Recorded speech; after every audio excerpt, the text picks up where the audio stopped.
So, a little recap before we jump into things. So by the end of this week, we got that fourth quiz, sample questions that kind of go along with it. That's primarily over stuff that we covered prior to spring break and then that class period afterwards. So we're dealing with nonlinear relationships. So we're getting a bit far removed from that. We're talking more about interaction terms, kind of at the end of last week. So those are the two kind of current things you have due by the end of the day Friday. If you have any questions over, where is it at? That fourth problem set. My office hours are going to be very busy tomorrow because I just gave an exam in 251. So I have a bunch of people who want to stop by and look at their exams. I will be around Friday as well. If you have some kind of last minute questions, still feel free to stop by tomorrow during office hours if you have some questions, but it just might be a little bit busy. If you notice it, like, don't feel bad if like kind of pushing your way to the front. I'm going to try to get your questions out of the way. Theirs is not really time sensitive. So if you're there and there's a bunch of people, just pop your head in. I'll probably recognize you a lot more than I would recognize anyone from those sections since there's like 300 people in each one. Excuse me. And I know we're getting a little bit further removed from that stuff. So it's, going back prior to spring break. You might have some questions. In fact, I think what I might do is kind of extend this fourth problem set to be due before we start in class Tuesday. So if you have any last kind of minute questions, you can stop by tomorrow, but I'll also kind of give you Monday's office hours as well to be able to stop by and ask some last minute questions. So I'll kind of extend that to be before we meet in class next Tuesday, a couple of extra days for that problem set. I'll probably keep the quiz at the same kind of due date just to make sure we're kind of getting that done, reviewing those practice questions. But if you need a little bit more time with the actual stata and kind of this problem set, you'll have a couple extra days to do that. You'll have the weekend. Okay. And obviously you can always email me. I can keep an eye on my email and get emails answered over the next few days as well. Okay. Other than that, any questions for me before we kind of dive back into where we left off on Thursday? So probably reviewing a little bit, maybe some of the stuff that we talked about Thursday, but just kind of seeing more examples. So I'll just kind of pick up on this example where we left off, just to kind of speak more in generalities. So what we were doing is we kind of had progressed towards thinking about if I have a regression, right, and I've got some continuous variable x, some dummy variable, we'll just call that d. This is going to be kind of a 1-0 variable. And then we included an interaction between the two. Okay. So what this allowed us to do is say, okay, where we include this dummy variable, if I'm thinking about the kind of predicted values of y here, and I want to know their relationship with x, right? And what does including the dummy variable allow me to do? Simply including a dummy variable. So when doing this line of best fit, the dummy variable allows what to change? Yeah, if I'm making a prediction, if this is a 0, where would it start out? Well, when x is 0, if the dummy variable is 0, whatever 0 group that happens to be, and I think in the example I've got in the slides, we were looking at kind of female, and then our x variable was this looks, and then we were thinking about its impact on wages. I'll reiterate this example because I've got some links that if you're interested in, you can kind of take a look at here in a second. For that 0 group, the predicted y value when x is 0 is simply the intercept beta 0. However, for the 1 group, well, even when x is 0, we get beta 0, but we also get that coefficient on our dummy variable. Right? So it allows there to be kind of two different starting points for this line of best fit. Okay. Now, as x goes up, so this continuous variable goes up, when the dummy variable is 0, what would the slope of this predicted y value be? It's going to go up by what? Yeah, simply beta 1, because when we're looking at the 0 group, this is 0, x times 0, that just goes away. So beta 1 is going to be that slope kind of for our zero group. And then by including this interaction, we're thinking about the slope. And here's where, I don't know, it depends on what the sign is. If beta 3 is positive, well, then my line of best fit would be beta 1 plus beta 3. So it's going to be steeper. So this is going to be if beta 3 is positive. What ends up being true if beta 3 is negative? Well, the slope is still beta 1 plus beta 3, but if beta 3 is negative, our line of best fit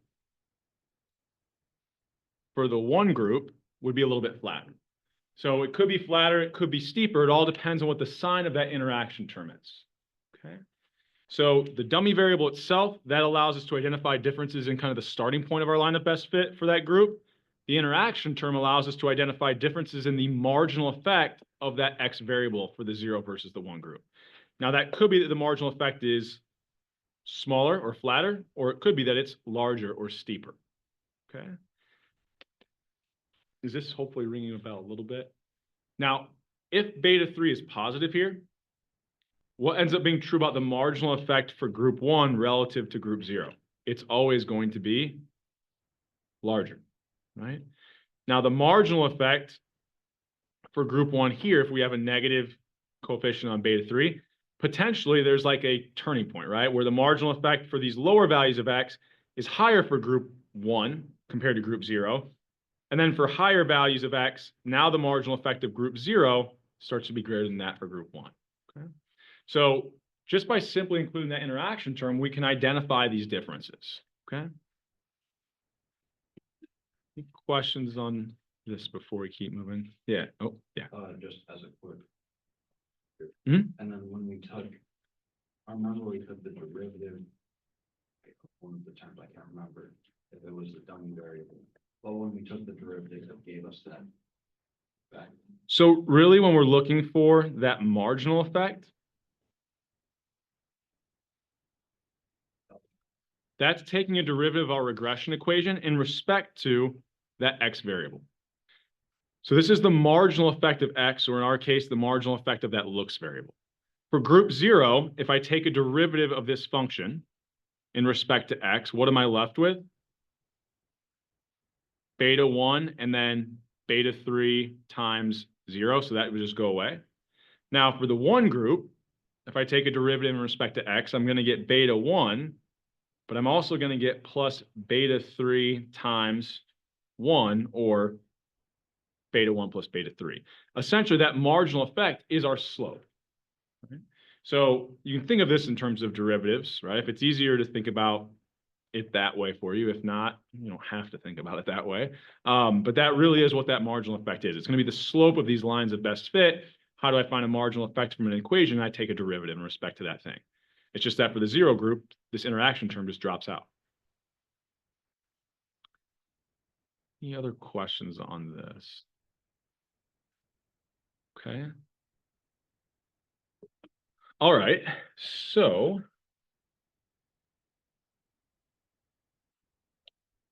switch back to the slides here. So we kind of took a look at this last class. We had, oh, there we go. Wages, predicting that kind of looks interact with that dummy variable female. And so what we said here is you can use that kind of double hashtag. It kind of creates the interaction term for you. We'll kind of take a look at a different example here in just a second in Stata. But, you know, our dummy variable, the coefficient associated with that is negative. So it's going to start out at a lower wage. So female wages, when looks is 0, starts out lower than males. The effect of looks looks like it's positive for males, right? In terms of having a higher looks rating would increase wages. But for females, it's going to increase it by even more, right? Because we would get beta 1 plus beta 3 here, right? The coefficient on the X variable and the coefficient on the interaction term we had with that X variable. Now, could we say that there's a statistically significant difference between these two groups? That's where we look at the interaction term. Is beta 3, the interaction term coefficient, statistically significant here? Not quite, right? 0.24 is a little bit high. Okay, so we couldn't actually say that there is any difference in the marginal effect here between females and males. Okay, so I think this is the example we kind of left off with. I had some stuff in here. The reason why I thought this was interesting, let me see, did I scroll through it already? There you go. So if you kind of do this, there's like an old paper that kind of goes over this, like actually used a similar data set and found similar thing, but instead of wages, they looked at the number of callbacks the LinkedIn profile applicants were getting. And they had outside groups judge the photos associated with the LinkedIn profiles. And they found a very similar thing. But there was actually this interaction term with whether you were female and kind of how highly rated your LinkedIn profile picture was actually led to more callbacks. This is not a good thing, right? I guess you could argue, they go into the paper like, is it actually looks we're evaluating, or is it like the professionalism that the person, I don't know, right? It's hard to disentangle those two, but we have some evidence there. Also, I won't play it in class because I'm afraid afraid the DEI people might come after me. I don't know if this ages as well. But this is, if you like old comedy, The Daily Show, this is a hilarious clip. And it's actually about an economist who wrote a paper on this very thing, and basically how there's like a premium to being good looking and a dispremium to actually like not being good looking in terms of the labor market. So kind of funny if you want to check it out. I'm not gonna say you should one way or the other, but kind of having there. This was one of the paper that they were talking about, the economist had. This was actually one of the things that came out of the paper, the number of interview requests. Notice there's a slight positive effect in terms of attractiveness or looks for men, but it's even significantly that, much greater kind of slope for females. So you can kind of see here, what are we picking up essentially? We can pick up the difference in the starting point, and then we can pick up the difference in the slope by including this interaction term, okay? So slightly different example, and we'll kind of skip through here. I'll talk more about the turning point and the example that we're going to use in Stata. So let's go to the interaction terms do file. We're going to skip down here. We don't want to use the traffic stop stuff. If we have time, I'll kind of revisit this, maybe even on Thursday. But today I want to focus on kind of picking up where we left off, this interaction between a dummy variable and a continuous variable. So I think I don't have this is where I want to do open. We're going to open up this NBA shots data. I'm going to, I thought I saved this last class, but apparently I didn't.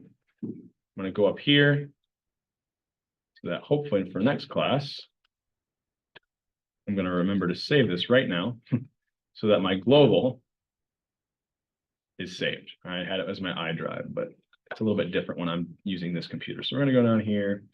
We're going to use that NBA shots data. So we get that opened up. This is a bunch of, I forget, it was like every shot taken in 2014 in the NBA. So like it has like player age, attendance of the game. I think it's even got like XY coordinates. I mean, I might have dropped, no, I dropped those. But this shot distance, it had the XY coordinates of where they're at in the court. So you can determine how far away the shot was. All these different variables. And so I'm going to create one where I'm just going to call this center. So this was just creating a 1-0 variable if the position of the player was equal to had center in it, right? They're kind of tall people, or if their height is above 80 inches. So this is going to be what? People who are like 6 foot, taller than 6'8", right? So I'm going to create those two dummy variables, right? So we're going to use these to identify kind of maybe differences in the effect of, and I'm going to focus on shot distance with whether or not the player makes the shot. Okay? So I can run a really naive regression and kind of say, okay, well, look, what's the interpretation of this tall variable? This is if the player is identified as tall in the one group, the likelihood they're making the shot, well, actually looks like it's positive. Well, this might be because they're taking very different types of shots. If you aren't familiar with basketball, taller people tend to be taking shots closer to the basket, right? And so maybe there's what we call selection issues. We haven't controlled for a lot of other variables. There's likely an omitted variable bias in here. So I'm going to throw the kitchen sink at this, right? I'm going to, have the point gap of what the game is, how close the nearest defender was, the shot angle, were they on the home team, all these other control variables. What I'm also going to do is include this dummy variable of tall, also include the continuous variable of shot distance, and then an interaction between the two. Okay. So what I'm going to do essentially is run this regression. And what we're thinking about here, just to kind of have this written out, and I'm going to do this with my two dummy variables. So here I've got a bunch of paper I already wrote on. So let's get rid of that.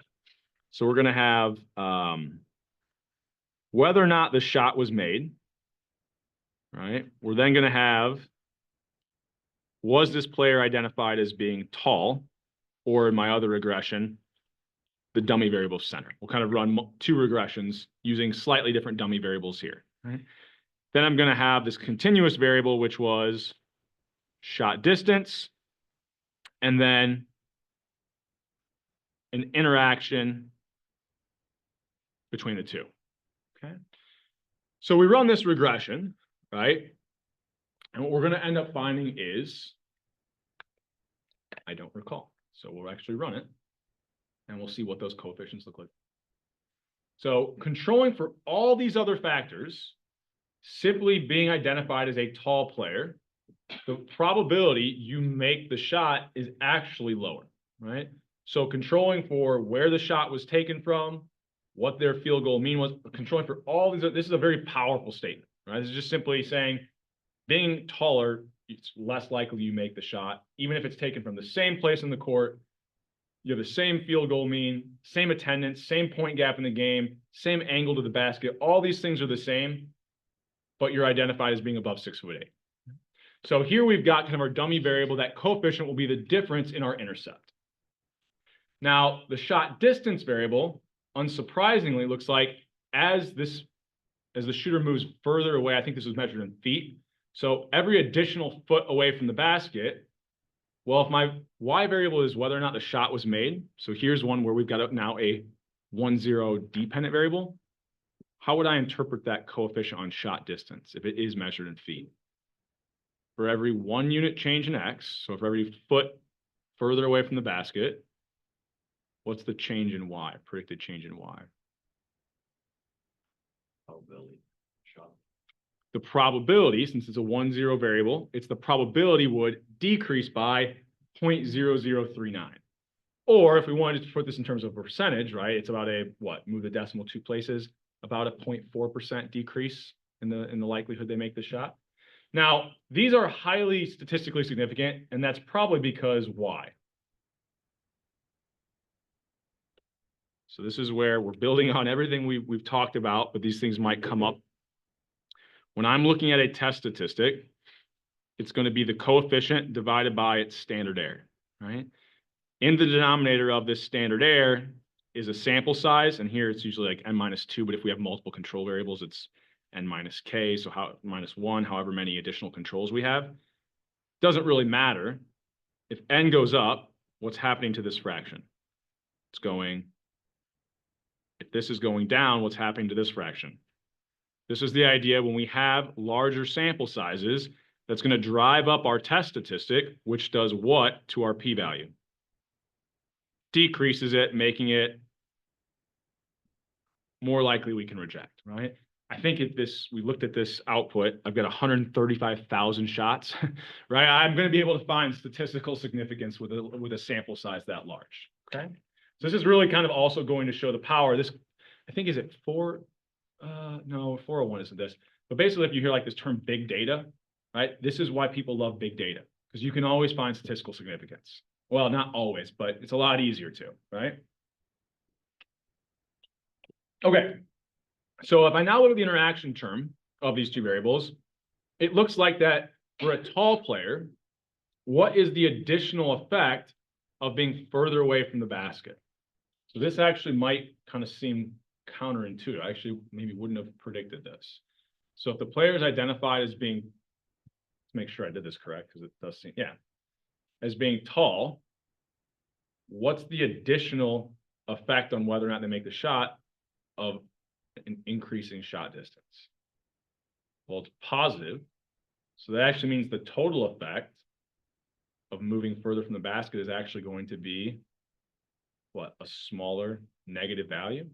So might kind of be counter to what you would think, right? People tend to watch basketball, think these taller players aren't as good as shooters, but maybe it's because our minds, we can't control for all these other factors.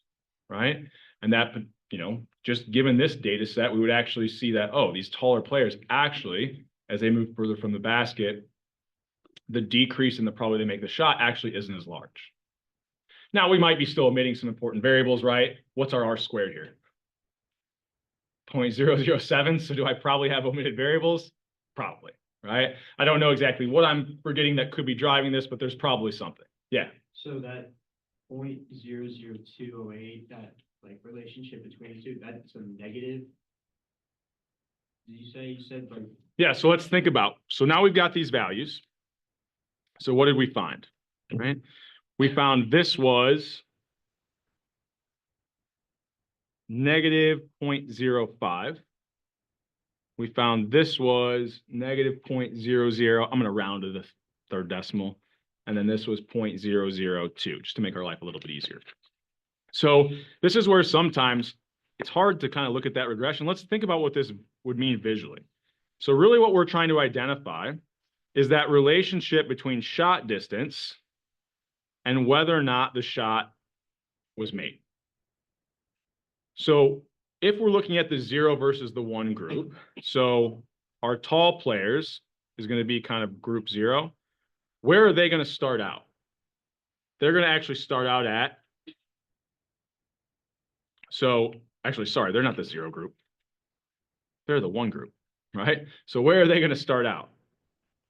Beta 0 plus beta 1. So beta 0 here, what was it? 0.179. So they're going to start at what? 0.129, right? So 0.129. So that was just 0.179 minus 0.05. So that gave us that 0.129. Now for the 0 group, that was going to be our all their intercept would be is the intercept. So theirs was going to start out at 0.179. Okay. Everybody with me on that? So from here, we can start to think about, I left myself enough room, what is the marginal effect or what is the slope between the shot distance and whether or not the shot was made? So we'll start with the 0 group first here, which is what I should have done the other one because it's a little bit easier. For the 0 group, if shot distance goes up by 1, what happens here? They're the 0 group, so this would just be 0, goes away. The only effective increase in shot distance for the 0 group would be beta 2 or negative 0.004. Okay. So for that 0 group, the slope of this curve would be negative 0.004. Now, what about for the tall players, group 1? Well, there we're going to have beta 2, but we're also going to have the coefficient on the interaction term. So now this is what? Negative 0.004 plus 0.002 or negative negative 0.002. So that's going to be still downward sloping, right? But it's going to be, well, if I can get a marker that works here. I try to draw it to scale, a little bit flatter, right? so that interaction between them is going to affect the slope of the 1 group. Yeah, that interaction term does not impact the intercept because the intercept is when that x variable would be 0. So that would just go away. The interaction term, that coefficient is only going to impact the slope or the marginal effect of that 1 group, whatever group belongs to that 1 group. And do we use slope and marginal effect just interchange? It's the same. It's really saying the same thing, right? In this term, they're synonymous. Yep. And I should be a little more specific here. It's the marginal effect of x, or in this case, of shot distance. Yep. It's the only variable that we had an interaction with. So, yeah. Any other questions here? Okay. Now, we could do a couple different things here. So I could actually figure out now what could be true because this is steeper. What could be true eventually about the marginal effects between these two groups? I know initially that, or sorry, what could be true about the predicted value for the two groups? I know initially group one's going to start out higher, right? Eventually it could be that these two lines cross, right? There could be a shot distance where past a certain point, we actually see these taller players have a higher predicted probability of making the shot, right? So where would that be? Well, basically, I would just be looking at the difference between these two lines of best fit. So I could kind of think about what was the line or what was the equation for this line? It was 0.179 minus 0.005 times shot distance. If I want to find the point where these are equal to each other, I would just set that equal to my other line.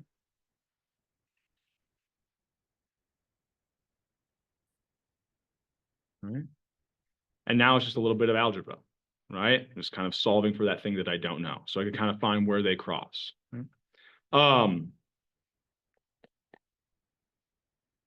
I think if there's anything else I wanted to say here. Don't think so. Probably wouldn't push you quite that far, so we don't need, well, where are we at in time? Well, I think it's interesting. So we could solve this, and I think with the numbers, it's just a little bit of base, it's not crazy algebra. Notice really what is this if I kind of replace things? It would be beta 0 plus beta 1 minus beta 2, and here I'll just keep it general, so whatever x variable is, and then that's equal to beta 0. Oh, where's that at? No, I messed this up. Hold on. This one was our 0 group. So this was beta 0 plus beta 2 times x. This was beta 0 plus beta 1 was our intercept minus, or sorry, plus beta 2 plus beta 3 times x. So, a little bit of algebra here. We get what? I kind of subtract beta 2x from both sides. That would cancel. I'd subtract this from both sides. That would cancel. So I move this over. Negative beta 1 is equal to beta 3 times x. So the turning point would be negative beta 1, or that coefficient that would be on our dummy variable divided by the coefficient on the interaction term, right? That would be the point where kind of that crosses each other. If I'm doing my algebra correct here, I don't think I forgot anything here.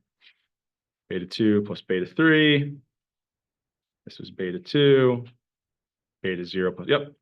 All right, so you kind of find that ratio. That would tell you kind of where those cross. Now, it may never cross because notice if one of these if these are both positive, what would be true about the turning point or where these two cross? It would be a negative value. Can shot distance be negative? No, right? So for certain variables, this just may not exist, right? But as long as these kind of have different signs, which I believe here, beta 1 was negative, beta 3 was positive, there would actually be a point where they cross. Okay. Any questions on what I'm doing here before we keep moving?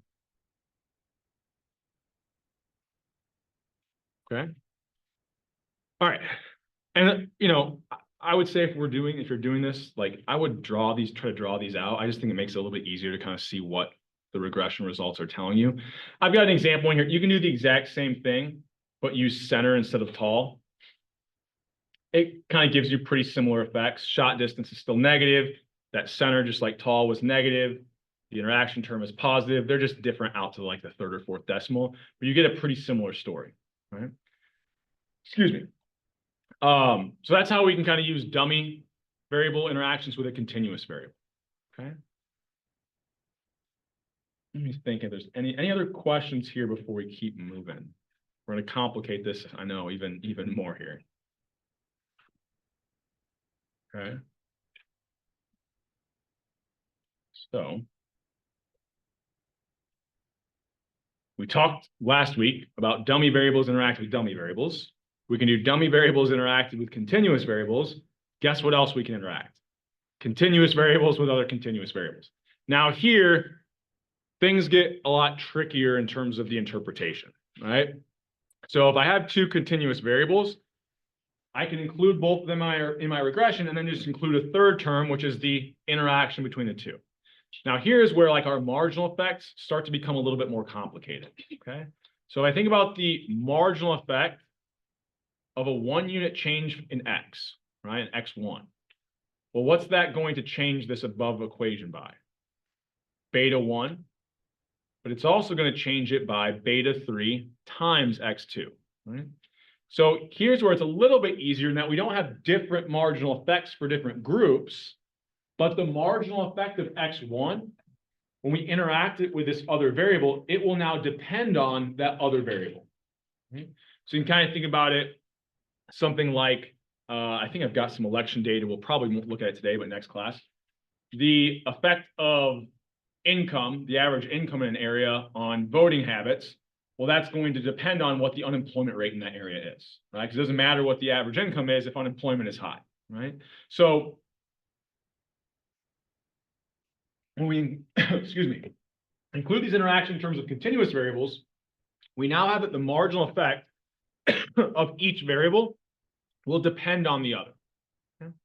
So if I want the marginal effect of x2, well, once again, it's a marginal effect. It's taking a derivative of our regression equation. So if I take a derivative in respect to x2, what am I left with?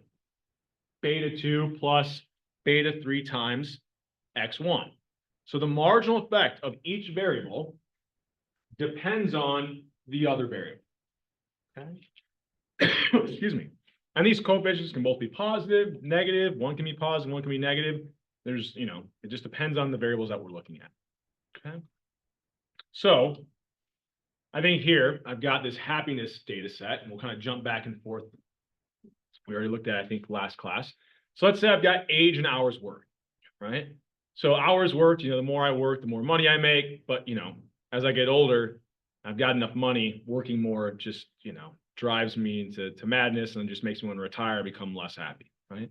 So there might be some interaction between these two things. The effect of working an additional hour might be different if I'm 25 compared to if I'm 65, right? So here I've included an interaction between the two. So if I want the marginal effect, right, of age, what would I do here?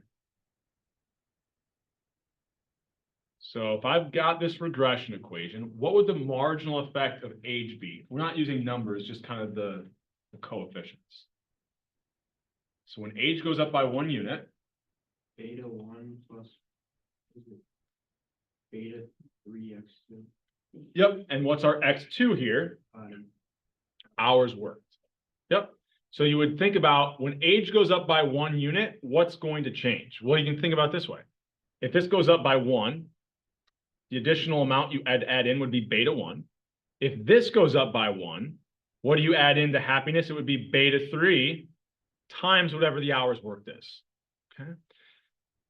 So our marginal effect of age will be a function of or dependent on the variable that we interacted it with. So I think, let's see, I'm going to skip ahead here. I think I have, what's the marginal effect of being 1 year older? Beta 1 plus beta 3 times hours worked. Now, if I look at my output, I have the effect of being just 1 year older, right? Looks like it's positive, that's beta 1. The interaction term is negative. So what is that telling me? So being 1 year older increases my happiness, right? However, the effect of being 1 year older on my happiness, as I work more, will do what? Get larger or smaller? Smaller, because the interaction term is negative. So that's telling me that, yeah, being another year older, generally, I don't know, we have more positive outlooks, we find the good in life, unless I'm working 80 hours a week, because now it's just another year where I've got to work 80 hours a week, right? So you can actually plug these values in, right, and start to think about, we can now make predictions. Well, as being another year older, will that increase or decrease my happiness? Well, it's dependent on how many hours I'm working. If I'm working 30 hours, then the marginal effect of being 1 year older would be that coefficient on age plus the interaction term. And actually here I was writing quickly. I'm already realizing this shouldn't be multiplied, right? This should just be a plus sign. And here, I don't even know why I have a plus sign because it's negative. So we can just do it there. All right. So you can kind of see if I'm only working 30 hours a week, well, being 1 year older, my happiness will go up by about 0.06. But working additional or being 1 year older, if I'm working 60 hours a week, now my happiness is only going to go up by 0.02. Right? So similar to what we had before, if I now know that the marginal effect of being 1 year older of age was beta 1 plus beta 3 times hours worked, which we just said, what were these values?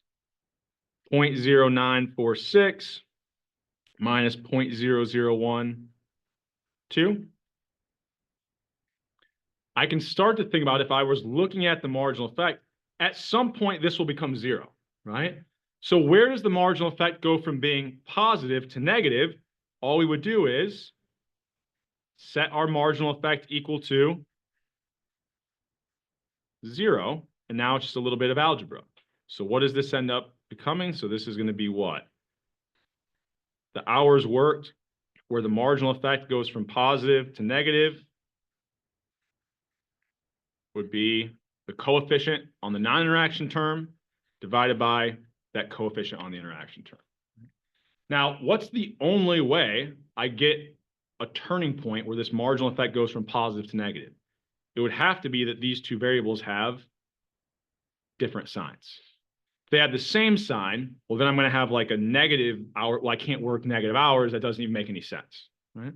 So I don't know what this ends up, you can back out how many hours a week this would be. I think it's probably something that's like improbable, like 90 or something like that. So there in practice, there is no hours of work where being another year older would actually have a negative effect. I guess technically maybe there's someone out there working that many hours, but likely not a lot, right? What if I want to do the exact same thing, but instead of the marginal effect of age,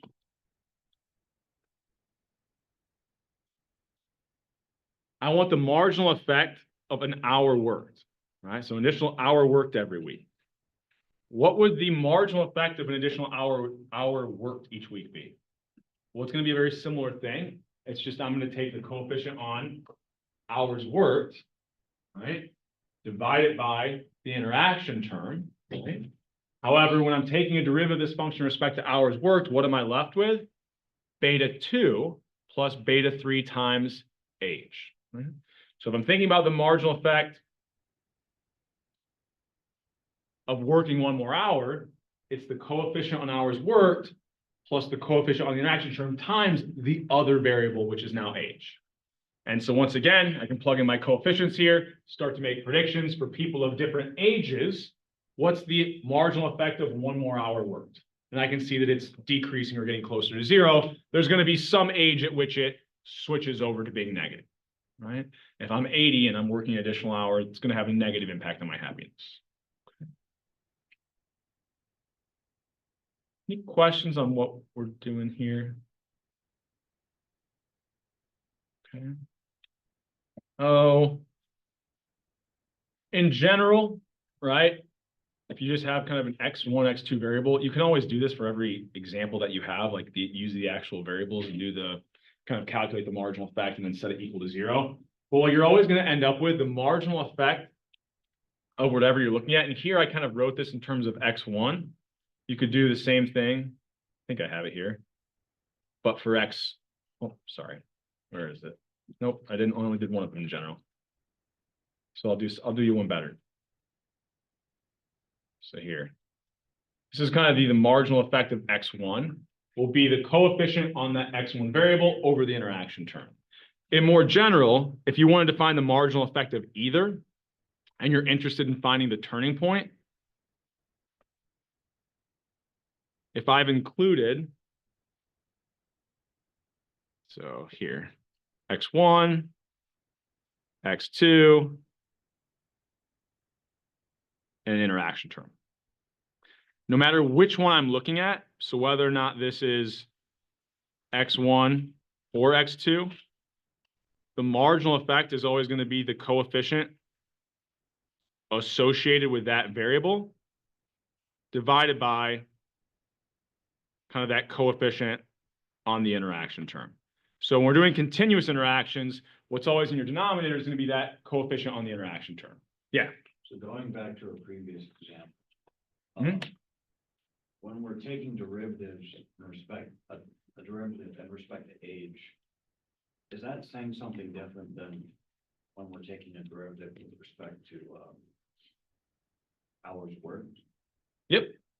You're taking it, I mean, when you take a derivative, you're taking a derivative in respect to that variable, right? So I'm not going to give you something like this, but we have time. So for the sake of this, let's say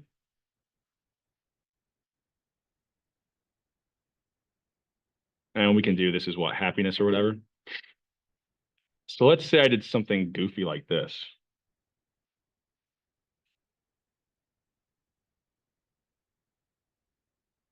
And I'm just going to use HW for hours worked just to kind of shorthand it. So this is beta 3.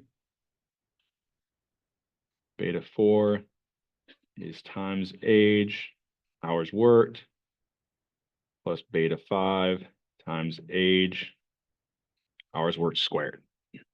I can make these models really weird. I could do nonlinearities and interaction terms.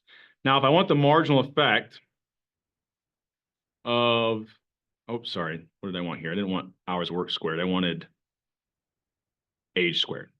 All right. What would the marginal effect of hours worked be? Beta 3 plus beta 4 times age, and then here plus beta 5 times age squared. What if I wanted the marginal effect of age? Well, that would be beta 1 plus 2 times beta 2 times age plus beta 4 times hours worked plus 2 times beta 5 times age times hours worked. So if I start to get some nonlinearities in here, then they're definitely going to be very different, right? I'm taking a derivative into an entirely separate variable. Right? Now I'm never going to do this to you. Right? I'm only going to give you kind of either a nonlinear example, or I'm going to give you an example with interactions of just continuous variables, but just in their linear terms. Right? I'll never kind of push you any further than that. But yeah, they could be very different. Now, when they are both linear, it works out where they look very similar, right? But if they weren't, they could be dramatically different. In fact, if I wanted to, I could do something wild like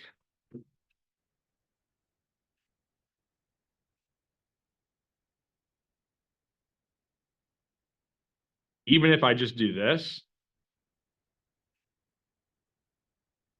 well, now the derivatives look very different, right? If I'm using the natural log of one of those, even though it is continuous, the derivative in respect to that is going to be a lot different than the derivative on a term that's not, it's just kind of simple and kind of linear. Yep. Don't feel like you have to write any of this down. I won't do this to you guys. Okay. Any other questions before we keep moving here? Okay.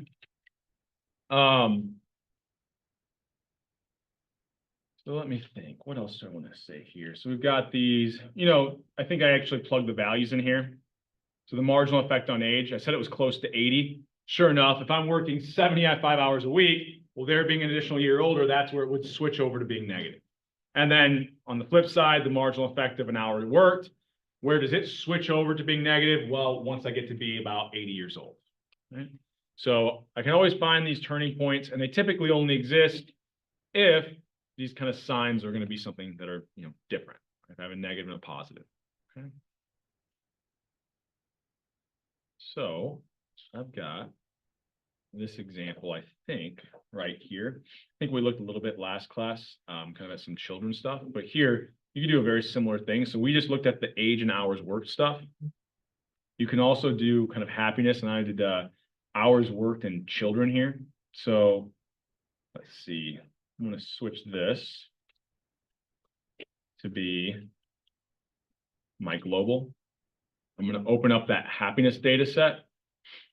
I'm then going to kind of run this regression where I'm looking at predicting happiness using the continuous variable of children and hours worked. Okay. I'm going to run this regression. I kind of end up with these coefficients. Now, on its face right away, what are some things that are concerning about this regression? So we did this with a dummy variable, continuous variable interaction. Can I say that the marginal effect of either of these variables depends on the other? So what's the component that makes it depend on the other variable? The interaction term, what's its p-value? 0.7. It's pretty far off, right? But let's assume that it wasn't, just for the sake of this example. I kind of have children and hours worked here, okay? So what I'm going to do is use these results. We're now thinking about, I'm trying to predict happiness. Oops, not plus, equals kind of children. Once again, I'm going to abbreviate hours worked with HW. And then the interaction between the two. Okay. So what should be that marginal effect of having an additional child? Well, if children goes up by 1, I've got what? Beta 1 here. And then over here, I would have plus beta 3 times hours worked. Okay. So if I look at my results, this was 0.00, I'm going to round to the third decimal, 0.009. And the interaction term was very small. So this is what, 0.00006, right? Well, where would my turning point be? How would I find, so it looks like when hours worked is 0, what's the marginal effect of having another kid? Positive. As I work more, what's happening to the marginal effect of actually having a kid? It goes up or down. So this is positive.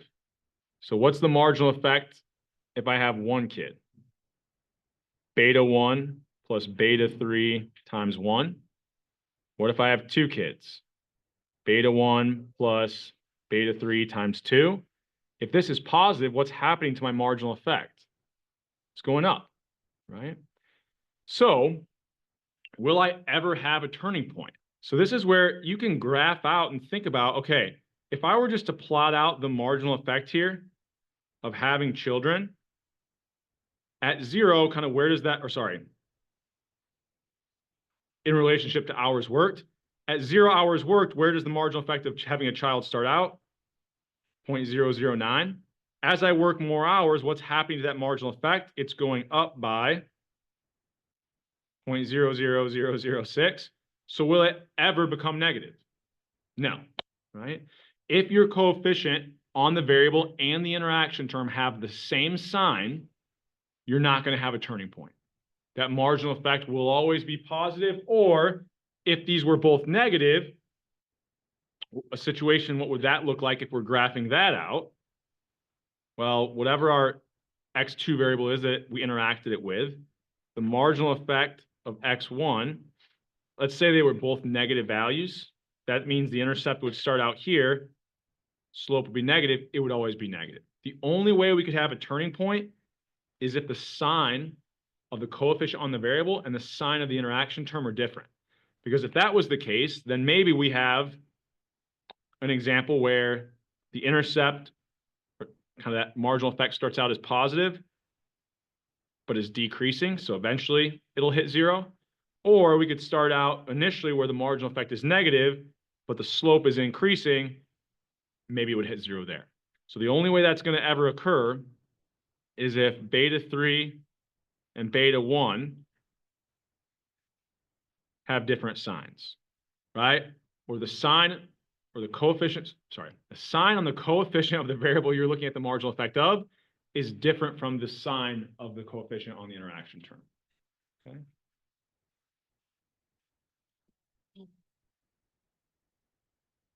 Any other questions before we keep moving here? Now, what I won't ask you to do, because it becomes pretty tricky, how would I interpret kind of beta 1 here? Well, it's the predicted increase in happiness from having one more child if hours worked is 0, would technically be how we interpret it. However, that's not really useful because we know hours worked is going to be typically something other than 0. So the marginal effect, we would just say it's going to be dependent on the other variables. So typically we wouldn't like make these interpretations like we have been. We would simply identify what the marginal effect was. And in doing so, we identified that marginal effect relies on the variable we interacted it with. Okay. Any other questions before we keep moving here? Okay. I want to make a point here. So I told you that the turning point, let's see, this one we said there wasn't one. So what was the example that we had where there was? It was hours worked and age, I think. So yeah, their age and the interaction have different signs. So how could I kind of in Stata find my turning point? So it should be the coefficient. So let's say turning point of, oh, I didn't hit that hard enough. If I do something like that, let me know. I hit it, but I forget to turn around sometimes. I wish there was like a what they should do in all these rooms, but they like to give us windows because it makes you happier. But if you're a good room for presenting, we'll always have a projection on the back wall and the front wall. But I don't design these classrooms. So turning point, let's say of the marginal effect of age here. Right? So it would be the coefficient on age divided by the coefficient of the interaction of age with the other variable hours worked. Right? That was kind of how we said we would find the turning point. Hold on. I'm forgetting something here. Sorry. Oh, not what I want to do. So anytime you're finding these turning points, if you set this equal to 0, technically, because we're subtracting, there's always a negative sign out front, right? Which is why we needed these kind of 2 to have kind of different signs. So I forgot to put that negative sign out front. It's kind of hard to see it there, but there we go. Okay. So I can use these values and plug them into a calculator, but how could I do this all in Stata? How could I have Stata spit out at me what that turning point is? Well, if I use this kind of shortcut where I'm using this double hashtag method, usually, so I could do, here would be the coefficient on age, and then I would then kind of divide that by the coefficient on my interaction term. So let's see, I don't even know if this is the exact, I think this is how you would do it. And I have that negative kind of 1 or that negative sign out front. So we kind of have used that display command before to use the coefficients from these regressions. So if I go ahead and do that, I can get that kind of turning point. That was the same value I think that we should have, hopefully, in the slides, right? Now, I hate this because I inevitably always forget like the C dot, or I forget that there's a hashtag in there, or I put a space. So what is one way you can kind of avoid having kind of this nasty interaction term? Well, this would just be kind of create your own variable so that you know what it's called, right? Like create your own interaction as opposed to having kind of that double hashtag do it for you. But even if you don't, even if you use that shortcut, this isn't the craziest thing. You just have to put a C dot in front of each, this is going to be what your interaction variable is referenced as. It isn't as clean as if you kind of name it yourself, right? So, if I were to create this variable, I then said, okay, run this regression. where I've got age, hours worked, and kind of the interaction of the two. I could then use a similar display command, but instead of like looking at the regression output to remind myself exactly what the variable is called, I've already named the variable. So, oh, not generate. Oh, I want to run a regression here. So I could do the same thing, and I get the same result. It's just that I've created this variable for myself, right? So I kind of know what it's called. Either one's fine, right? If one of them is easier for you to remember, right, or it's easier to kind of use the shortcut and then just remember that that coefficient on the interaction term is going to be kind of a nastier looking kind of name, that's okay. If you like to create your own interaction and then kind of you know what it's called here when you're trying to reference those different coefficients, you can do it that way as well. Okay.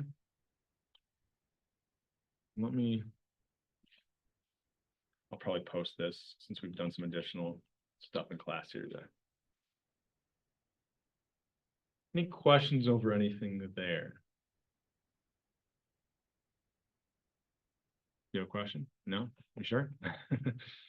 So, oh, I probably don't have this in the recording. Well, this is why it's better to show up to class. What else do I want to say? That kind of takes us through the end of these slides. I've got an additional example for next class, which is some election data stuff. We've got, what, 20 minutes left? Well, let's take a look at this here.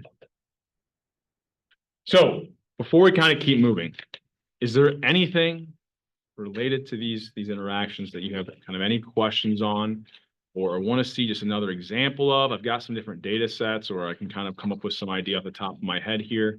Or is it, I don't know, is it kind of hopefully making a little bit of sense here? Yeah. So when we're finding the marginal effect of two continuous variables. Yep. When we say, like, for example, our last example, for each hour worked, Mm-hmm. and then beta 2 plus beta 3 times age. Yep. You said there wasn't like any exact interpretation of that we could make. Oh, Yeah, so you can say that that's going to be the total marginal effect of being, I think your example was being working one more hour. Was that what you said, the marginal effect of hours worked? Yeah. Yeah, that is going to represent the additional total effect on happiness, our Y variable, of a 1 unit increase in whatever variable you're looking at the marginal effect of. We can't specify one value though, because that marginal effect includes the other variable of age. So the marginal effect, kind of going back to thinking about that marginal effect of hours worked. Where was the slide? The marginal effect of working one more hour, it'll be a completely different value for someone who's 22 versus someone who's 60. Right? So we're not just going to have one specific value that we can use in our interpretation, because the actual marginal effect depends on what the age is. And we're not going to go through and, say for someone who's 22, here's what the marginal effect is, 23, 24. And what we would do more of is have kind of this, what we know the marginal effect is, what that equation is, and then come up with what that marginal effect is for different values that we're interested in the other variables. So here I only chose 2. If you were more interested in, well, what's the marginal effect of my age, right? Well, then you would just take those coefficients and you would plug your age in, and you could find the marginal effect of working one more hour. Or what's the marginal effect of someone who's 50? Use the age of 50, right? But you're not going to have like one specific value like we did before, because now the marginal effect with a simple linear regression was just the coefficient, right? That's all it was. We had just one simple line. The marginal effect here, it's going to vary with the values of the other variable you interacted it with. Is that? yeah. And then, so then the turning point would just be one of those values that we Nope. What's the turning point? What's the X? So, never mind. I think I see what you're asking. The turning point will be one specific age where that marginal effect is equal to what? 0. Yep. Any other questions? Okay. All right. Let me think if there's anything else I want to say. Don't think there is. So this is where I have to remember what this is. I think it's 200 and I'm gonna cheat. Maybe I'm gonna cheat.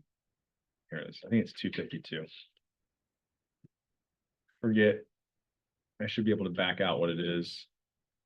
16 times 15 plus 12. Yeah. So the number for the day is 252. So on the main homepage, under here, the in-class quiz for today. There's only going to be one question that kind of gives you, and I think I have it set at 5. I'll update it. It should just be set to 4 points. Which is going to be 252. I think that's the total ounces that my son was when we went to the doctor. So that's how I chose that number. So I've got 3 questions here. If you don't mind filling them out, you'll get the full points if you put that number in for the day of 252, right? And submit it in the next 14 minutes, okay? So 3 questions. What is one thing you would identify from this course that would be the most difficult for you? So this can be pretty general, right? So if this is going to be the state of problem sets, go with that, right? If it's more of the kind of conceptual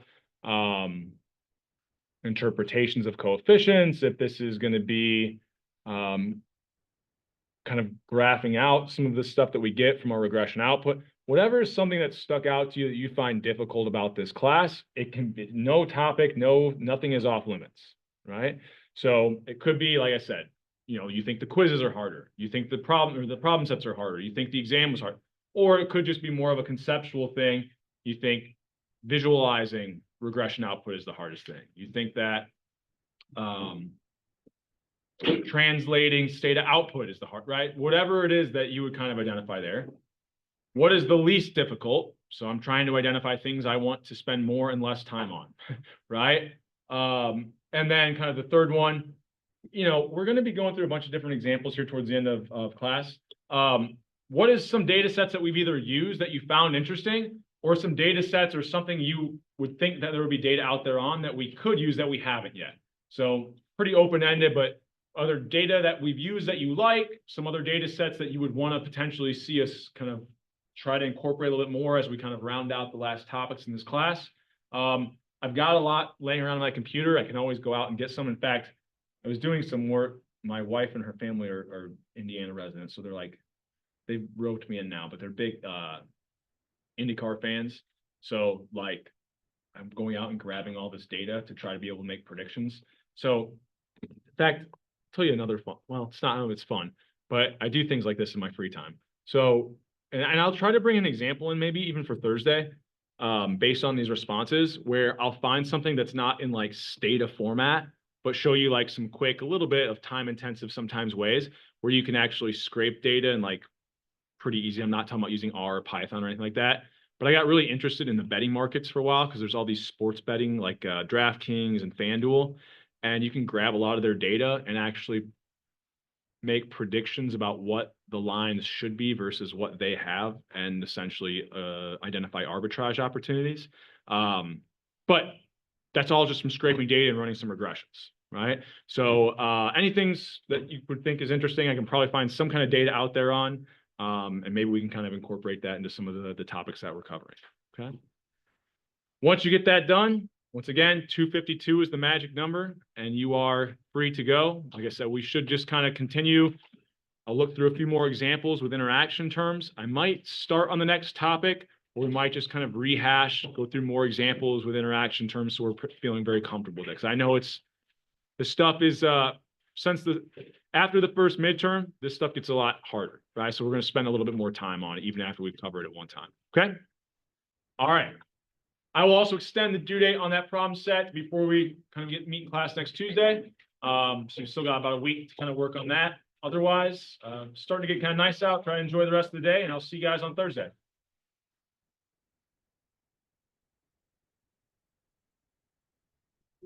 252.